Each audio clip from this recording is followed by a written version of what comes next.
هاوڕێیانی کۆرسی ناوەندی هزر سڵاوتان لێبێت. ئەو بابەتەی کە من دەمەوێ پێشکەشتان کەم بریتیە لە فەلسەفەی ئاین.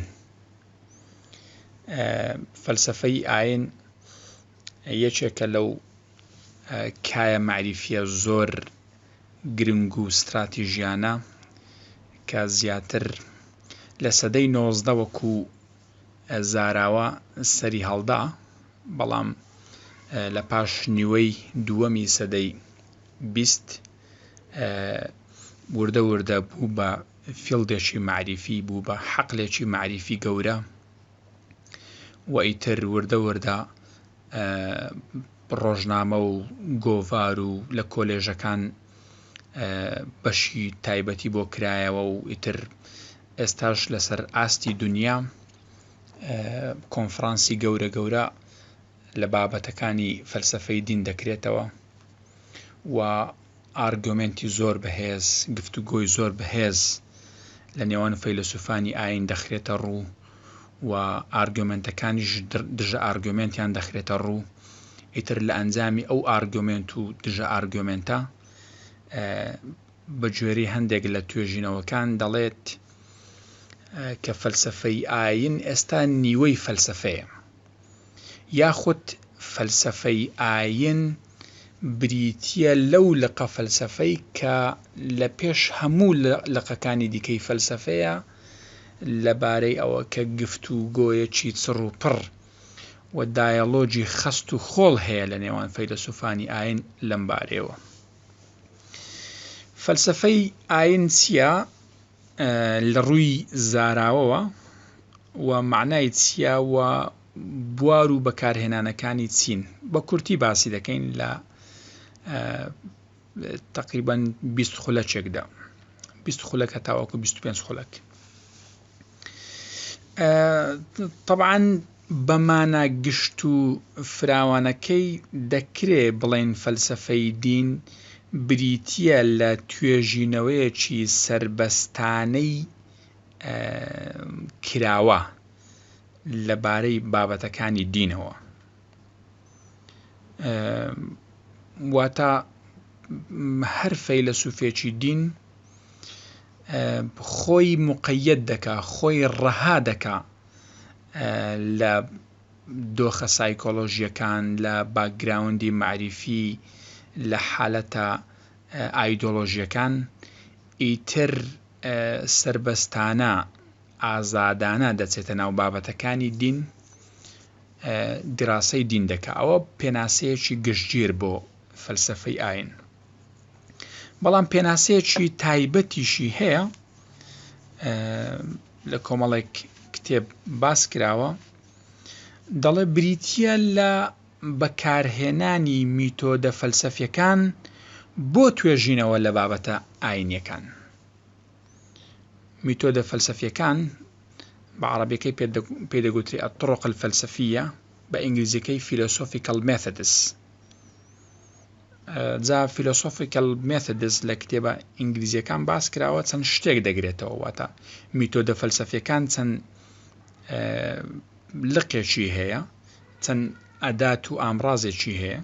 یەکێک لەوانە بریتیە لە logical analysis، واتە تەحلیلی مەنطقی، بریتیە لە شیکردنەوەی لۆژیکیانە. هەر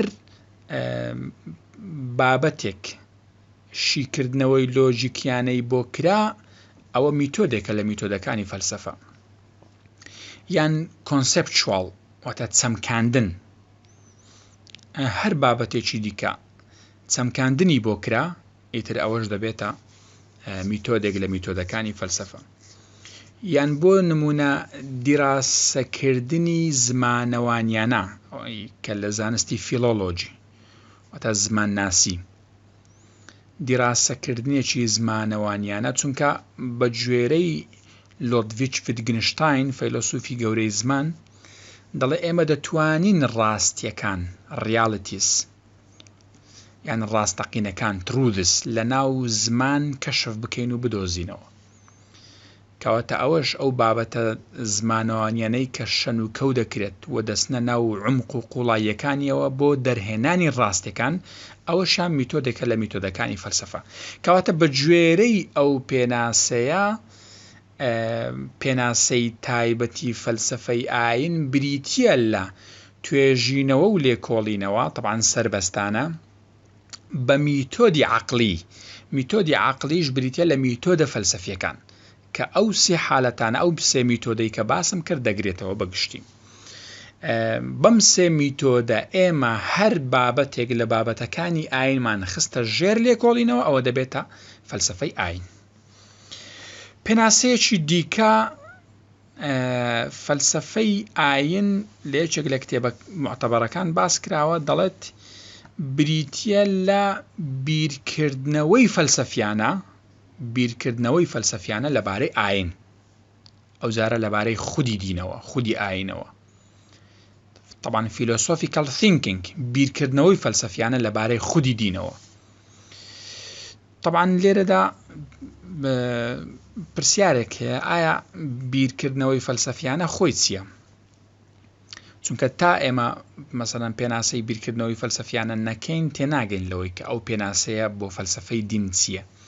طبعاً دکتۆر محەممەد کەمال لە کتێبی فەلسەفەی بوون، لێکۆڵینەوەیەک لە پاش مێتافیزیکا، باز لەوە دەکات کە بیرکردنەوەی فەلسەفیانە دوو تایبەتمەندی هەیە. یەکێکیان هەمیشە ڕەخنەگرانەیە، دوو هەمیشە داهێنەرانەیە. کەواتە هەر بیرکردنەوەیەک ئەگەر ڕەخنەگرانە بوو و داهێنەرانەش بوو، ئەوە دەبێتە بیرکردنەوەی فەلسەفیانە. بەڵام دکتۆر محەممەد کەمال تەفاسیلی دەداتێ، دەڵێت ئەو کاتە واتە زیاتر لەسەر هەردوو چەمچی ڕەخنەگرانە و داهێنەرانە دەوەستێت. کورتەکەی ئەوەیە کە دەڵێت ئەو کاتە بیرکردنەوەکانمان دەبێتە بیرکردنەوەی ڕەخنەگرانە کە لە ئاستی تێگەیشتن نەوەستێت، واتە تەنها تێگەیشتن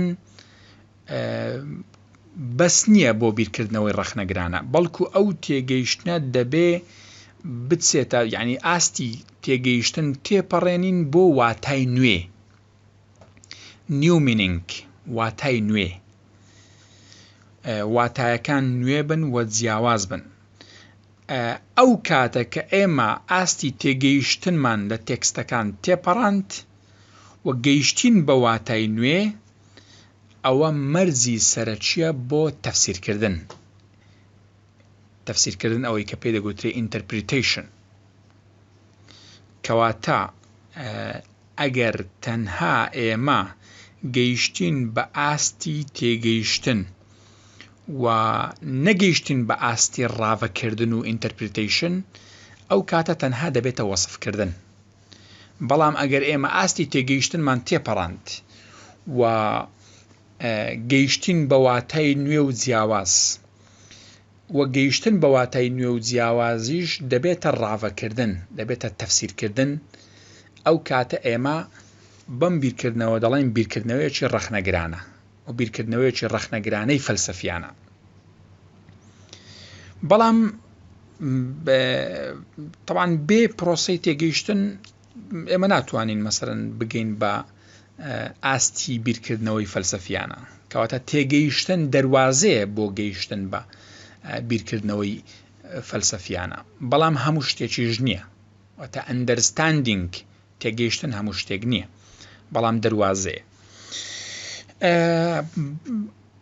لەو حالەتەش طبعاً بیرکردنەوەی ڕەخنەگرانە کە گەیشتنە بە واتای نوێ و ڕاوەکردن دانابڕێت لە داهێنان، لە ئیبداع دانابڕێت. طبعاً داهێنانیش چییە؟ ئامادەکردنی ئامادە نەبووەکانە، ئامادەکردنی ئامادە نەبووەکانە. کەواتە هەر بیرکردنەوەیەک بەم شێوەیە بوو کە دکتۆر محەممەد کەمال کە خۆی توێژەرێکی گەورەی فەلسەفیە باسی کرد، ئەوە دەبێتە بیرکردنەوەی فەلسەفیانە. کەواتە ئێمە لە دەرەنجام ئەگەر ئیستنتاجی ئەم شەڕحکردنە بکەین دەگەینە ئەو دەرەنجامەی کە یەکێکی دیکە لە پێناسەکانی فەلسەفەی دین ئەوەیە کە ئێمە بە بیرکردنەوەی فەلسەفیانە لە بابەتە دینیەکانی و لە خودی دینیش ئەوە پێدەگوترێت فەلسەفەی ئاین پێدەگوترێت فەلسەفەی ئاین. چەند تێبینیەک هەیە لەبارەی فەلسەفەی ئاینەوە. یەکەم شت هەموو فەیلسوفە ئاینیەکان لە دەرەوەی دینەوە دیڕاسەی دین دەکەن. ئەوە معنای چیە لە دەرەوەی دین؟ واتە ئیستقلالیەتی تەواویان هەیە، واتە بۆ گەیشتن بە حەقیقەتەکانی ناو فەلسەفەی دین شوناس هیچ ڕۆڵێکی نییە لەو حالەتە. یا بە تعبیرێکی دیکە هەمیشە ئەو فەیلسوفانەی کە لێکۆڵینەوە لە بابەتە دینیەکان دەکەن هەمیشە حەقیقەتیان خستە پێش شوناس، بەڵام ئەو حەقیقەتە کە بە میتۆدە عەقڵی و فەلسەفیەکان پێدەگەن، نەک بە بابەتەکانی وەحی و بە زانستە نەقلیەکان، ئەو زانستانەی کە مەسەلەن معریفە دەگوازنەوە.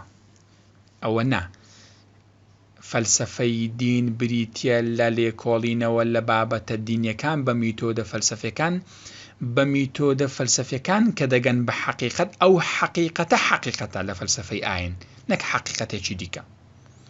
واتە ئێمە حەقیقەتی مێتافیزیکی و ئەو حەقیقەتانەمان نییە. خۆی بابەتەکە ئەوە نییە ئایا حەقیقەتی مێتافیزیکی، حەقیقەتە مێتافیزیکان هەن یان نین. طبعاً ئەوە هەر خۆیشی بابەتێکی زۆر گەرم و گەشە. بەڵام ئێمە لە فەلسەفەی ئاین ئەو حەقیقەتانە معتەرەفە کە بە میتۆدە فەلسەفیەکان پێدەگەین. ئەوە تێبینی یەک. تێبینیەکی دیکە هەیە، ئەوەیە کە بابەتە واتە ئەو فەیلسوفانەی کە لێکۆڵینەوە دەکەن لە فەلسەفەی ئاین مەرز نییە کە ئایندا بن، مەرز نییە کە متەدەین بن. هەروەکو جۆن هیک فەیلسوفی گەورەی بەریتانی کە لە 2012 وەفاتی کرد، پیرترین فەیلسوفی فەلسەفەی دین بوو، لە کتێبەکەی خۆی فیلۆسۆفی ئۆف ریلیجن لاپەڕای 1 و 2 باسی ئەو بابەتە دەکات کە مەرز نییە فەیلسوفی ئاین ئایندار بێت، بەڵام دەیشکرێت کە ئایندار بێت. زۆر ئاساییە کە ئاینداریش بێت، بەڵام ئەگەر ئاینداریش بێت ئەو حەقیقەتانەی کە ئەو وەکو حەقیقەتی وەحیانی ئاعترافی پێکردووە، لێرەدا ئەو بابەتە دەبێ بیخاتە دەرەوەی توێژینەوەکانی لەبارەی فەلسەفەی ئاینەوە. واتە دەبێت بە ئیستقلالیەتێکی تەواو بچێتە ناو بابەتەکانی دین و بابەتەکانی دین بە میتۆدە عەقڵیەکان شەنوکەو بکە و ئیتر گەیشت بە هەر حەقیقەتێک ئەو حەقیقەتە معتەرەفە لەبەر ئەوەی بە میتۆدێکی فەلسەفیانەیە عەقڵیانەیە بە بیرکردنەوەی فەلسەفیانەیە. تێبینیەکی دیکە لەبارەی فەلسەفەی ئاینەوە ئەویش ئەوەیە کە فەلسەفەی ئاین فەلسەفەیەکی ثانەویە، بە عەرەبی پێدەگوترێت ثانەوی، یان فارسەکان پێی دەڵێن معریفەی پلە دوو، معریفەیەکی پلە دووە. واتە بابەتە ئاینیەکان، زانستە ئاینیەکان ئەوە پێیان دەگوترێت معریفەی پلە یەک، بەڵام فەلسەفەی دین یەکسان نییە بە بابەتە دینیەکان، بەڵکو فەلسەفەی دین لێکۆڵینەوەیە لە بابەتە دینیەکان، بەڵام بە میتۆدە فەلسەفیەکان. ئەوەشیان دەکرێت وەکو تێبینیەک لەبەر چاوی بگرین. هەروەها تێبینێکی دیکە ئەوەیە ئایا جیاوازی نێوان فەلسەفەی دین و علم الکەلام و تیۆلۆجی، یا ئەوەی پێدەگوترێت بە عەرەبی علم اللاهوت، ئەوانە جیاوازیان چییە؟ طبعاً جیاوازی سەرەکی هەیە لە نێوانیان، بەڵام خاڵی هاوبەشیش هەیە لە نێوانیان. بۆ نمونە فەلسەفەی ئاین میتۆدی لێکۆڵینەوە لە بابەتە دینیەکان کە فەلسفەی ئاین ئەو وەزیفەی فەلسفەی ئاینە باسمان کرد کە میتۆدێکی فەلسفیانەیە. بە هەمان شێوە لە علم الکەلامیش ئەو میتۆدەی کە دیراسەی بابەتە ئاینیەکان دەکات ئەویش میتۆدێکی عەقلیە. بەڵام جیاوازیش هەیە طبعاً لە نێوان ئەو عەقڵەی کە علم الکەلام وەکو میتۆد بەکاری دێنی لەگەڵ ئەو عەقڵەی کە فەلسفەی دین وەکو میتۆد بەکاری دێنی. ئەو عەقڵەی علم الکەلام زیاتر عەقڵێکی ئەوەی کە بە ئینگلیزی پێی دەگوترێ ئینتەلێکت، یان ئینتەلێکت ئینتویشن، کە مەسەلەن شهود ڕۆڵی هەیە لەم بابەتەیە، واتە عەقڵێکی نورانی لە ژێر سایەی ڕێنماییەکانی وەحی ریڤیلیشن وەحی بریتە لەو عەقڵە، ئەو عەقڵەی کە دیراسەی علم الکەلام دەکات. بەڵام ئەو عەقڵەی کە دیراسەی وەکو میتۆد بەکاری دێنی فەلسفەی دین ئەو عەقڵە نییە، بەڵکو عەقڵێکە واتە هەم عەقڵی ڕاشناڵە هەم عەقڵی ئینتەلێکتە و زیاتر ئەو عەقڵەیە، واتە عەقڵێکە زیاتر ئاعتیمادی لەسەر میتۆدە فەلسەفیەکانە. دومین شت زانایانی علم الکەلام یاخود ئەو فەیلسوفانەی کە دیراسەی علم الکەلام دەکەن لە پێشدا، واتە پێش ئەوەی بگەن بە حەقیقەتەکان، پێش ئەوەن بگەن بە حەقیقەتەکان ئیعترافیان بە حەقیقەتەکە کردووە. بە نمونە ئەوان پێش ئەوەی کە پەنابەرن بۆ دەلیلەکانی بوونی خوای گەورە ئیمانیان بە خوای گەورە هێناوە، بەڵام فەیلسوفی فەلسفەی دین ئیمانی بەخوا نەهێناوە. ئەو لە پێشدا توێژینەوەکان دەکا، ئارگومنتەکان کۆ دەکاتەوە، هەمووشی بە میتۆدێکی عەقڵانیانە، ئیتر دەرەنجامەکان چی بوو ئەو ئیعتراف بەو دەرەنجامە دەکا. جا دەرەنجامەکان ئەگەر نەبوونی خوای گەورە بوو ئەو ئیعتراف بەوە دەکا، ئەگەر دەرەنجامەکانیش بوونی خوای گەورە بوو ئەو ئیعتراف بەو دەرەنجامانە دەکا. کەواتە ئەوە لێرەدا جیاوازیەکی جەوهەری هەیە لە نێوان علم الکەلام و فەلسفەی دین. لە ڕووی بابەتەوە ئەوە لە ڕووی میتۆدەوە، لە ڕووی بابەتەوە طبعاً دەکرێ هەموو بابەتە دینیەکان دەکرێ ببن بە توێژینەوەی فەلسفەی دین، بەڵام هەموو بابەتە دینیەکان ناکرێ ببن بە توێژینەوەی علم الکەلام. هەندێک بابەتی تایبەتە، بۆ نمونە بابەتی ئیمامەت، بۆ نمونە بابەتی قەدەر، مەسەلەن لە ناو ئاین پێدەگوتری ئەلقەضائی وەلقەدەر، قەزا و قەدەر. ئایا مرۆڤ مخەیەرە یا موسەیەرە؟ ئایا مرۆڤ سەرپشکە لە ئەنجامدانی کارەکانی خۆی، ڕەفتارەکانی خۆی، یاخود بەسەریدا فەرز کراوە؟ ئەوە ئیتر جەدەلێکی مێژوویی زۆر قوڵە لە ناو علم الکەلام.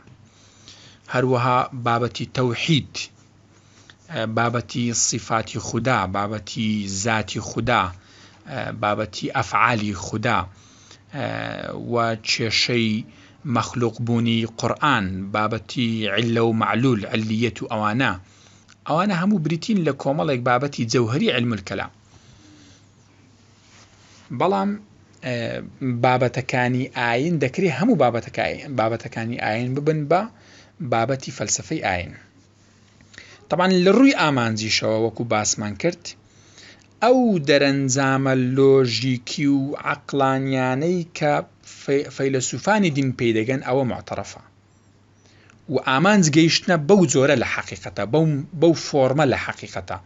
بەڵام لە علم الکەلام ئامانج بریتیە لە بەرگریکردن لە بابەتە دینیەکان، دیفاعکردن لە بابەتە دینیەکان، بەڵام دیفاعێک بە ئامرازەکانی عەقڵ، بە ئامرازەکانی لۆجیک.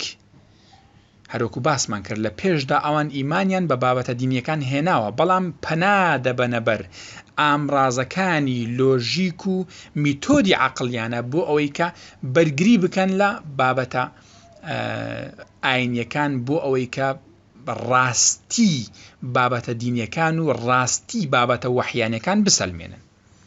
کەواتە ئێمە لێرەدا دەگەینە ئەو دەرەنجامەی کە خاڵی هاوبەشەیە لە نێوان فەلسەفەی دین و علم الکەلام و خاڵی جیاوازی جەوهەریش هەیە لە نێوان ئەم دوو زانستە.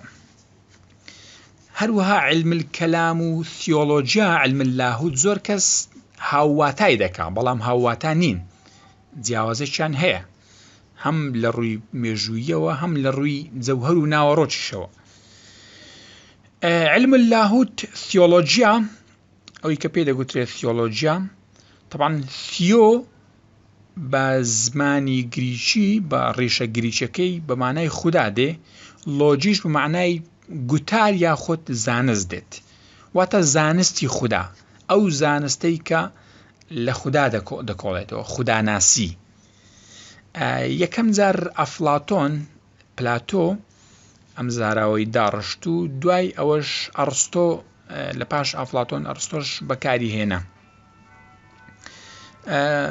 طبعاً تیۆلۆجیا قسەکردنە لەبارەی بوونێکی باڵاوە کە ئێمە پێی دەڵێن خوددا، کە بە ئینگلیزەکەی پێدەگوترێت سوپریم بینگ، واتە بوونی باڵا یان ترانسندنت بینگ، بوونی متعالی، بوونی بەرز و باڵا.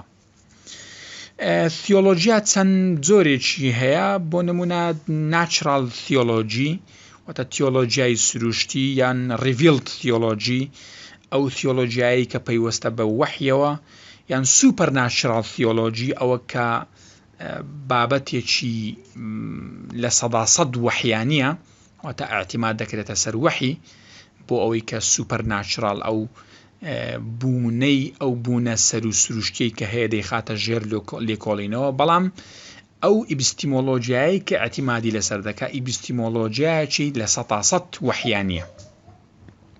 هەروەها ئەپلاید تیۆلۆجیمان هەیە، واتە تیۆلۆجیای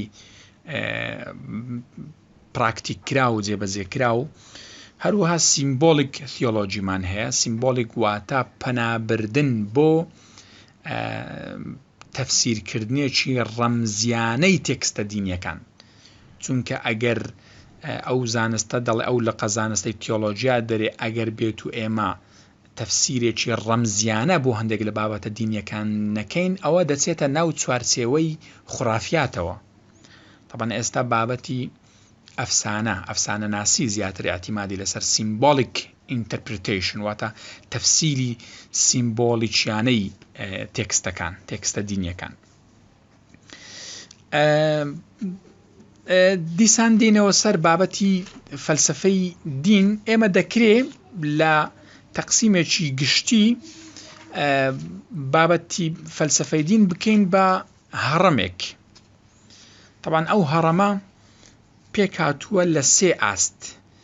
لووتکەی هەڕەمەکە ئاستێکە و ناوەڕاستەکەشی ئاستێکە و بنچی هەڕەمەکەش دەکەینە ئاستێکی دیکە. طبعاً ئەوەی لە بنچی هەڕەمەکەیە ئێمە ناوی لێدەنین. طبعاً ئەوە لە کتێبە ئینگلیزیەکان وەرم گرتووە ئەو هەڕەمەیە، بەڵام بە کوردی شەرحی دەکەم. بنچی هەڕەمەکە پێی دەگوترێت گراوند ئۆردەر ئەکتیڤیتی. گراوند ئۆردەر ئەکتیڤیتی واتە ئەوەی کە کەوتۆتە ژێرەوە.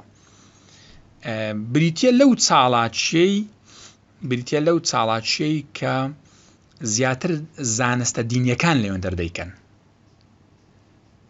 زانستە دینیەکان وەکو علم العقائد یاخود علم الأخلاق، علم الأخلاقی والسلوک، یاخود ئەوەی کە لە حەزارەتی ئیسلامی پێدەگوترێت علم الفقه، یان بحقیقەت و شریعەت و طریقەت ئەحکام اعتقادەکان، ئەوانە هەموو بریتین لە زانستە دینیەکان. ئەوەی کە کەوتۆتەوە بنچی هەڕەمەکە بریتە لە زانستە دینیەکان. ئەوەی کە لەوەیە وەکو باحث و وەکو لێکۆڵەر بریتە لە زاناکانی دین، زانەکانی شریعەت و زانەکانی حقیقەت و زانەکانی طریقەت و عیرفان. ئاستی دووەم کە ئاستی ناوەڕاستە، طبعاً ئاستی بنچی هەڕەمەکە بریتە لە گەورەترین پانتایی، گەورەترین ڕووبەری هەیە. ئاستی دووەمیش بریتیە لە تیۆریاکان لەبارەی دینەوە کە پێی دەگوترێت second order activity. هەموو ئەو تیۆریانەی کە باسی دین دەکەن، جا ئەو تیۆریانەی کە باسی دین دەکەن مربوطە بە سۆسیۆلۆژیاوە، یان ئەو تیۆریانەی کە باسی دین دەکەن مربوطە بە سایکۆلۆژیاوە، یان ئەنترۆپۆلۆجیستەکان، مرۆڤ ناسەکان، ئەوانەی کە ئەو بابەتانەی کە باسی دین دەکەن، ئەنترۆپۆلۆجیستەکان، ئەوانە هەموو بریتین لە تیۆریاکانی زانستەکان لەبارەی ئاینەوە. ئەوەی کە لەوێن دەرە وەکو باحیس و لێکۆڵەر بریتیە لە بە ئینگلیزەکەی پێدەگوترێت تیۆریست، بە کوردیەکەی تیۆرەوان، بە عەرەبیەکەی منەظر.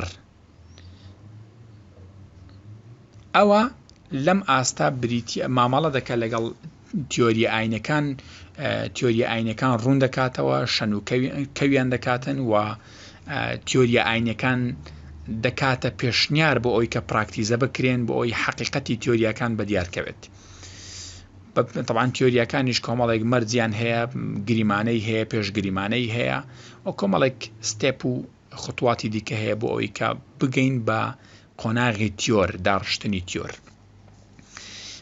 لووتکەی هەڕەمەکەش بریتیە کە لووتکەی هەڕەمەکە پێی دەگوترێ سوپریم ئۆردەر ئەکتیڤیتی، یان هەندێک جار های ئۆردەر ئەکتیڤیتی لە بۆ دادنێن، کە بریتین لە کۆمەڵێک چاڵاچی زۆر باڵا لەبارەی بابەتە دینیەکان. فەلسەفەی ئاین لێرێ لە لووتکەی هەڕەمەکەدایە. لووتکەی هەڕەمەکە بریتیە لە فەلسەفەی دین کە بەڕاستی بریتیە لە بەرزترین و باڵاترین بیرکردنەوە لەبارەی بابەتە دینیەکان. بابەتە دینیەکان شەن و کەو دەکا، لێکۆڵینەوە دەکا لە لێکۆڵینەوەی زاناکان لەبارەی ئاینەوە. تیۆریە ئاینیەکان دەخەنە ژێر مایکرۆسکۆبی عەقڵ و لۆجیکەوە، ڕەخنە لە تیۆریە ئاینیەکان دەگرن و چوارچێوە دادەنێن بۆ زانستە دینیەکان.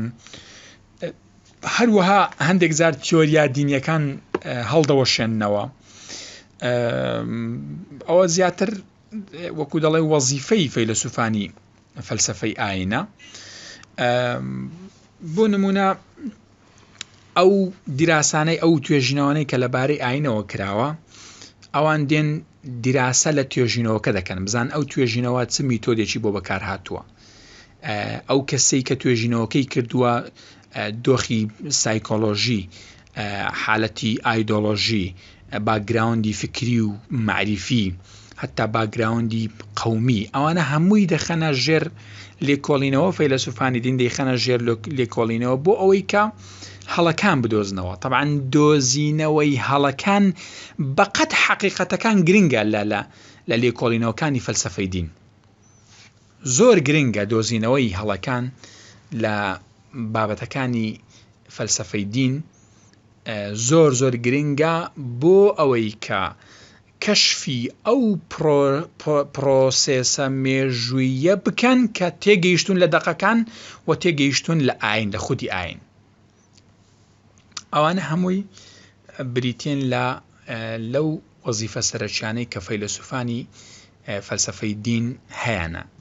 هەروەها بۆ نمونە خودی دین چیە؟ مەسەلەن دیراسەی پێشگریمانەکان دەکەن، مێژووی دین دەخەنە ژێر لێکۆڵینەوە، تیۆریەکان دەخەنە ژێر لێکۆڵینەوە، خودی زانستەکان، مەسەلەن بۆ نمونە خودی ئیمان چیە، خودی عەقیدە چیە، خودی فقه چیە. طبعاً ئێستا بۆ نمونە لە فقه، علم الفقه وەکو زانستی شەریعەت و ئەوانە مامەڵەی لەگەڵ کراوە، بەڵام ئێستا فەلسەفەی فقیش هاتووە. فەلسەفەی فقیش هاتووە.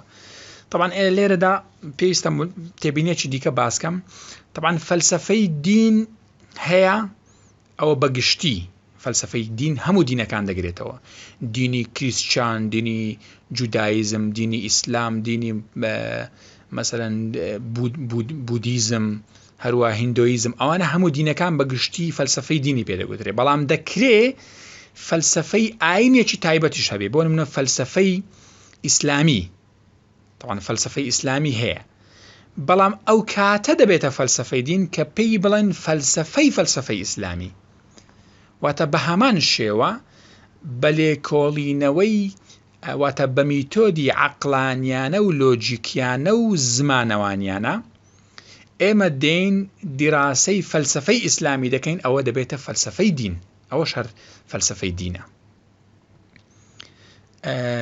ئەوە بە کورتی بۆ ئەوەی کە زیاتر درێژەی پێ نەدەم، بە کورتی بریتین لە فەلسەفەی دین. هەروەها هەندێک شتی دیکەش باز دەکەم بۆ ئەوەی کە هەندێک بابەتی دیکە گرنگە لە ناو فەلسەفەی دین. بابەتەکانی فەلسەفەی دین چیە؟ بۆ نمونە خودا چیە، حەقیقەتی خودا چیە، هەروەها ئاخیرەت چیە، هەروەها ژیان چمانەیە چی هەیە، یاخود دەتوانین بەم شێوەیە ینی پرسیارەکان برێن تایبەتمەندیەکانی پرسیارەکانی فەلسەفەی دین یاخود شێوازی پرسیارەکان بەم شێوەیە. ئایا معریفە، ئایا معریفەی مرۆیی سەرچاوەی باوەڕی دینیە یان معریفەیەکی دیکەی باڵاتر هەیە کە بووەتە سەرچاوەی دین؟ ئایا دەکرێت باوەڕی دینی وەکو معریفە تەمەشا بکەین؟ طبعاً ئەوە لێرەدا فەیلسوفی دین ئالڤین پلانتینگا کە خەڵکی ئەمریکایە ئەو زیاتر ئیشی لەسەر ئەم بابەتە کردووە. ئایا ئێمە دەکرێت بابەتە دینیەکان بە عەقلانی بکەین یان بابەتە دینیەکان دەستنە ناو چوارچێوە معریفیەکانەوە؟ طبعاً خاوەنی تیۆری ریفۆرمەت ئیپستیمۆلۆجیە کە ئالڤین پلانتینگا باوەڕی بەوەیە کە بەڵێ ئێمە دەکرێت بابەتە دینیەکان یان باوەڕی دینی بخێنە ناو چوارچێوە معریفیەکانەوە، چوارچێوە لۆجیکیەکانەوە. هەروە پرسیارێکی دیکە ئایا دەکرێت ئەزمموی دینی بە زمانی مرۆیی تعبیر بکەین و دەتوانین ئایا بە زمانی دینی بە زمانی مرۆیی لە ئەزمموی دینی تێبگەین، بە تایبەت ئەزممونە عیرفانی و ڕۆحیەکان؟ طبعاً لێرەدا لۆدڤیچ ڤیتگنشتاین زیاتر ئەو فەیلسوفێکی زۆر دیارە لەم بارەیەوە. ئەو دەڵێ گوزارە دینیەکان گوزارەی ئەڕاشناڵە.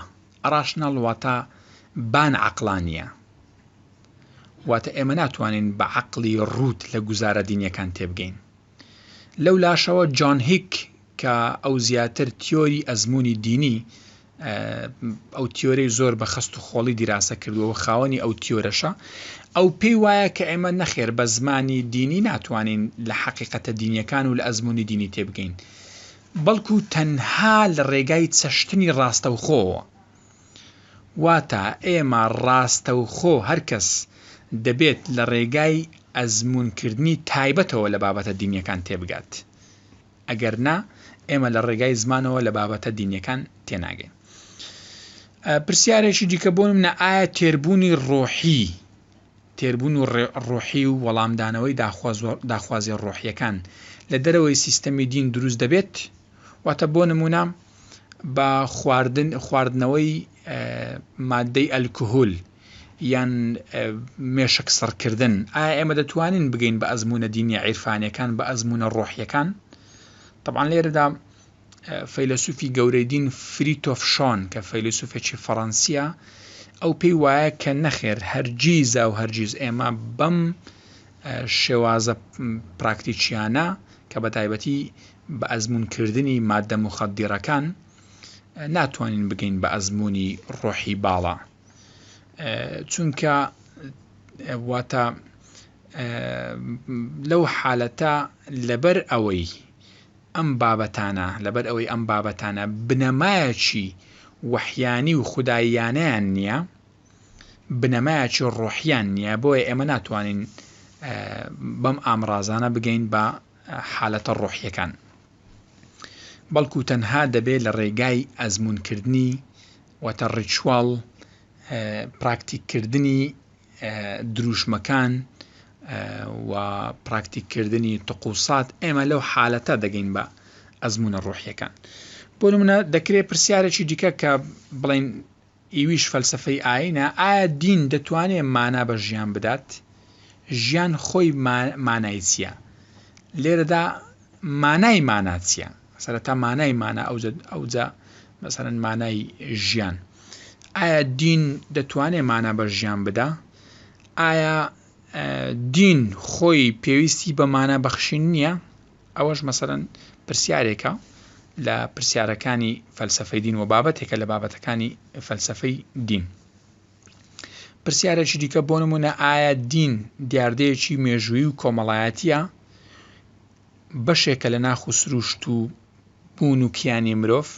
تەمانەوەش لێرەدا سۆسیۆلۆجیستەکان و سایکۆلۆجیستەکان دیراسەی زۆر چڕوپڕیان هەیە لەبارەی ئەوەی کە ئایا ئاین بەشێکە لە کیانی مرۆڤ لە سروشتی مرۆڤ. جا دەرەنجامی ئەو دیراسانە هەمووی فەیلسوفانی دین دەرەنجامەکان دەخەنە ژێر لێکۆڵینەوە بۆ ئەوەی حەقانیەتی ئەوە بسەلمێنن کە ئایا ئاین بەشێکە لە سروشتی مرۆڤ یان نەخێر دیاردەیەکی مێژوویە و لە ناو مێژوو پەیدا بووە و دیاردەیەکی مرۆییە و بەرهەمی خودی دەستی ئینسانە. هەروەها بابەتی کێشەی شەڕ، بۆچی شەڕ هەیە لەم گەردوونە؟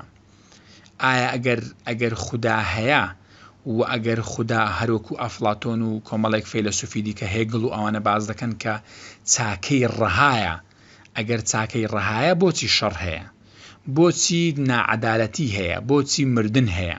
تەمان بابەتی مەرگێکێکە لە بابەتە هەرە زیندوەکانی ناو فەلسەفەی دین.